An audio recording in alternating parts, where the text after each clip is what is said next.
Hi, నేను మీ doctor Ganta Srinivas neuro centre. నా ప్రేక్షకుల కోరిక మేరకు కొంతమంది నాకు వచ్చిన పేషెంట్లు, సార్ కొద్దిగా ADHD గురించి కానీ ఆటిజం గురించి కానీ చెప్పండి. ఈ మధ్య పిల్లలకి ఇది ఎక్కువ మంది ఎందుకు చూస్తున్నాం?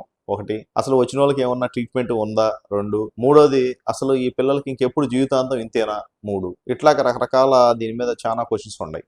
సో ఆటిజం మొత్తం ఈ వీడియోలో చెప్పలేం, కానీ ఆటిజం చైల్డ్ అంటే ఇంక జీవితాంతం వాడు ఆటిజంతోనే ఉంటాడా అనేది ఒక క్వశ్చన్. ఒక పేషెంట్, అంటే ఆటిజం ADHD చిల్డ్రన్స్ ఉంటారు, వాళ్ళ పేరెంట్స్ పాపం యాంగ్జైటీ వననాతీతం, అంటే మనం చెప్పలేము వాళ్ళ యాంగ్జైటీకి. నాకు ఎక్కువగా నేను ఆటిజం చూసిన చిల్డ్రన్ అందరూ నా దగ్గరికి వచ్చిన వాళ్ళంతా వాళ్ళ మదర్స్ మైగ్రేన్ అటాక్ తోనో, వాళ్ళ మదర్స్ ఇంకో దానితో ఏదో సింప్టమ్స్ తో వచ్చి, లేదా డిప్రెషన్ తోనో వచ్చి చూపించుకోవడానికి వచ్చినప్పుడు కారణం ఏంది అని ఎదిగితే ఇంట్లో ఒక ఆటిజం చైల్డ్ ఉన్నాడు, ఇంట్లో లేకపోతే ఒక ADHD చైల్డ్ ఉన్నాడు అని చెప్పిన వాళ్ళే ఎక్కువ మంది ఉన్నారు. సో ADHD చైల్డ్ అప్పుడు తీసుకొచ్చి చూసిన తర్వాత వాళ్ళలో కొంతమందికి FCD అంటే ఫోకల్ కార్డియల్ డిస్ప్లేసియా అనే బ్రెయిన్ లో ఉండి దానివల్ల ఫిట్స్ లాగా వచ్చి ఇట్లాగా ADHD ఉండేవాళ్ళు ఒక 5 to 10% ఉంటారు. వాళ్ళని ట్రీట్ చేయొచ్చు. అలా కాకుండా జెనెటిక్స్ అంటే జీన్స్ లోనే తేడా వచ్చి మామూలుగా డైరెక్ట్ గా జెనెటిక్ ADHD ఉన్న వాళ్ళకి మనం ఏం చేసినా అది మొత్తం నార్మల్ గా రాదు.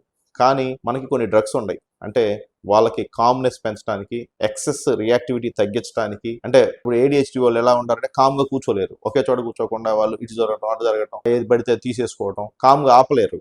సో అట్లా ఉన్న వాళ్ళకి ఆపడానికి, సో వాళ్ళకున్న కాన్సన్ట్రేషన్, మిగతా వీళ్ళకి ఏంటంటే ఫంక్షనల్ డిజార్డర్స్, అంటే బ్రెయిన్ చూస్తే MRI నార్మల్ గానే ఉంటుంది. అప్పుడు వాళ్ళ అమ్మగారు పాపం చాలా మంది పల్లెటూరు వాళ్ళు కూడా ఉంటారు, సార్ మాది మ్యాన్ రకం అండి, మాకు 3వ తరం మ్యాన్ రకం, ఇప్పుడు మాకు ఇట్లా పుట్టాడు పిల్లడు అని బాధపడే ఉంది. ఈ ADHD వీటి ఆటిజం ఉన్న వాళ్ళలో ఎక్కువ మందికి జెనెటిక్ డిజార్డర్సే ఉంటాయి. ఎందుకంటే లేట్ మ్యారేజెస్ వల్ల, లేకపోతే మీరు చెప్పినట్టు మ్యాన్ రకాల వల్ల, లేకపోతే వివిధ డ్రగ్స్ తీసుకోవడం వల్ల ఎక్స్పోజర్ అయ్యి కానీ ఏదో దాని మూలన ఇట్లా ఆర్టిస్టిక్ చిల్డ్రన్ పుడతారు. సో ఆ పుట్టిన వాళ్ళ వల్ల ఆ ఫ్యామిలీ అంతా కొద్దిగా ఎఫెక్ట్ అయ్యింది మానసికంగా. మనం ఆ పిల్లోడిని జస్ట్ ట్రీట్మెంట్ చేయడం, ఏదో పనుకోబెట్టడమో లేకపోతే వాడికి ఉన్న అసహనాన్ని తగ్గించడమో కాదు, వాడిని మార్చి మళ్ళీ మనలాగా జనజీవనంతో ఎలా చేయాలి. వాళ్ళు ఆటిజము వీళ్ళందరికీ ఏంటంటే స్పెషల్ చిల్డ్రన్ కింద ట్రీట్ చేయాలి, అంటే స్పెషల్ ఎడ్యుకేషన్ స్పెషల్ ప్రొవైడ్ చేస్తే వీళ్ళు మిగతా వాళ్ళతో కోపప్ చేసి బాగా డెవలప్ అయిన వాళ్ళు ఉన్నారు. చాలా మంది ఆటిజము చాలా మంచి ఆర్టిస్టులు, లేకపోతే వాళ్ళకి కొన్ని బాగా డెవలప్ అవుతాయి, అంటే కొన్ని మెమరీ విపరీతంగా ఉండే వాళ్ళు ఉంటారు. కాకపోతే కొన్ని మిగతా వాళ్ళు ఏదో ఒకటి స్పెషల్ స్కిల్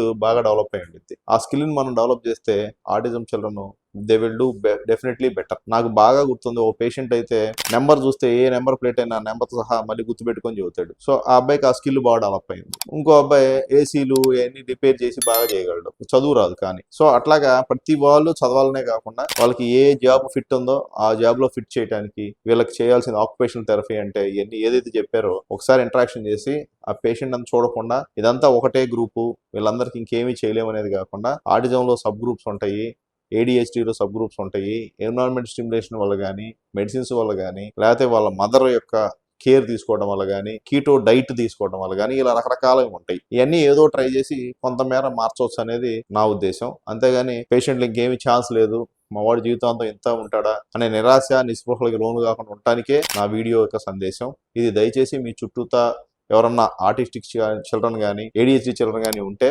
ఒకసారి ఈ వీడియో షేర్ చేసి వాళ్ళలో ఆత్మవిశ్వాసం నింపి ఎలా ఛాన్స్ ఉంది ఒకసారి ఒపీనియన్ తీసుకుందాం. ఏమేం చేస్తాం, ఏమేం చేయలేము, చేయలేని వాటికి అయితే ఓకే. ఇప్పుడు డిజనరేటివ్ డిజార్డర్స్ కానీ, న్యూరాలజీలో ఏదైనా జెనెటిక్ డిజార్డర్స్ కానీ ఇటువంటివి ఉంటే వాటికి పూర్తిగా ట్రీట్మెంట్ లేదు, కానీ వాటిని లాంగ్ టర్మ్ లో ఎంత ముందు తీసుకెళ్లొచ్చు అనే వాటికి ఇది ఉపయోగపడుతుంది.